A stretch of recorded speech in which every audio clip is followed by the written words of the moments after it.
जहां हम अग्रसेन भवन में ठहरे हैं, वहां पर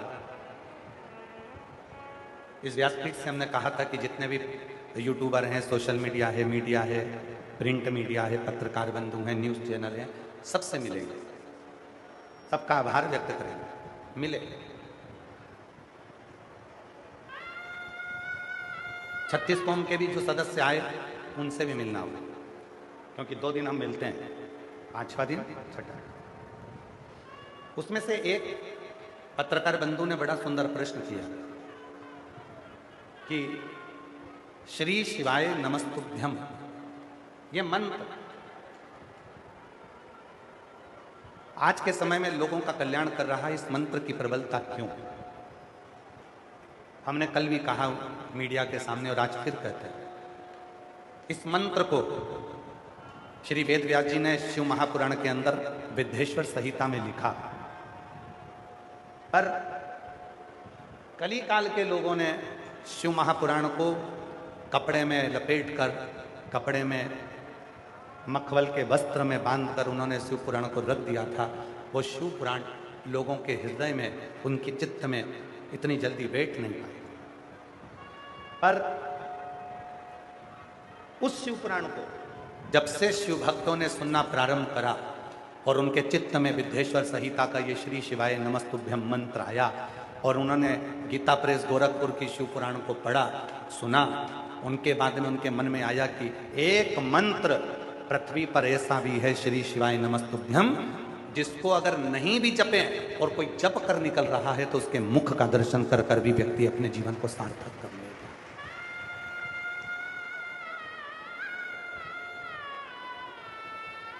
एक मंत्र है श्री शिवाय नमस्तुभ्यम, जिसको स्नान करा, नहाए तो जपो, नी नहाए, नी स्नान करा तो जपो, भोजन कर रहे हो तो जप लो, नी कर रहे हो तो जप लो, पलंग पर सो रहे हो तो जप लो, कैसी भी दशा में हो, कैसी भी अवस्था में हो, अगर तुम्हारी चित्त में, तुम्हारी वृत्ति में श्री शिवाय नमस्तुभ्यम उच्चारण चल रहा है, तुम उसका स्मरण कर रहे हो, तो वो मंत्र तुमको तो सुख देगा ही देगा, पर तुम्हारे मुख का दर्शन भी अगर कोई दूसरा भी कर लेगा तो उसको भी सुख की अनुभूति हो जाएगी, उसको भी आनंद।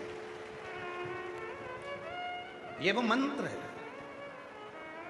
ये वो मंत्र। इस मंत्र की मूलता है जपो और भजो।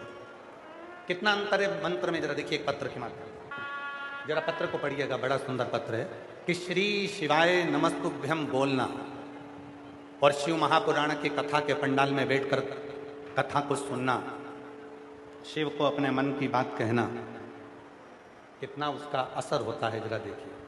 मेरा नाम अनीता है, मैं हरियाणा में हांसी जिला हिसार की रहने वाली हूँ। पत्र को आप लोग एलईडी पर पढ़ सकते हैं, आस्था चैनल पर पढ़ सकते हैं। मेरा नाम अनीता है, मैं हरियाणा में हांसी जिला हिसार की रहने वाली हूँ। मेरा मोबाइल नंबर ये है। गुरुजी, मेरे लड़के की शादी 2019 में हुई थी और उसके घर में एक 4 साल का लड़का भी हो गया, लेकिन मेरे बेटे की बहू हमारे घर में रहना नहीं चाहती थी। 2026 में फरवरी में उसने मेरे बेटे से तलाक ले लिया। मेरे बेटे का तलाक हो गया, बहू अपने बेटे को लेकर चली गई, मेरा बेटा अकेला रह गया। तलाक लेकर चली गई, अपना सारा सामान वह भी लेकर चली गई। गुरुजी, मुझे मेरे पोते के जाने का, बहू के जाने का बहुत दुख हुआ कि हमारे घर में किस चीज की कमी थी जो मेरी बहू और मेरा पोता चले गए। गुरुदेव, पोते की याद में और बहू की याद में मैं रात दिन रोती थी। फिर एक दिन ऐसा हुआ कि मेरी पड़ोसन ने कहा मेरी जेठानी से कि सीहोर वाला बाबा दिल्ली में आया है और दिल्ली में रोहिणी में कथा चल रही है। हमने सुना है कि अगर पंडाल में बैठकर जो मांगा जाता है वो मिलता है। बाबा, ऐसी बाबा ने कृपा कर दी कि मैं दिल्ली रोहिणी पहुंच गई और दिल्ली की रोहिणी में कथा सुनने के लिए गई और वहां केवल 2 दिन की कथा हमने रोहिणी में सुनी।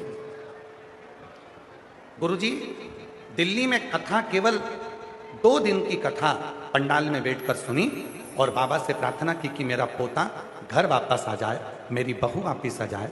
और गुरुजी हम 2 दिन की कथा दिल्ली की रोहिणी में सुनकर घर आए और 2 दिन के ठीक बाद हम जैसे ही आए, लोगों के काम तो 3 महीने में बाबा करते हैं, मेरे तो आने के 2 दिन बाद मेरी बहू पोते को लेकर घर आ गई और पोते को लेकर घर आ गई और दोनों घर वापस आ गए।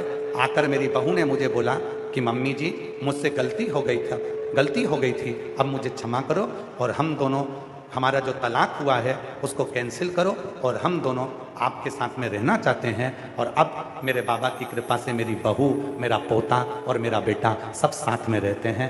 ये शिव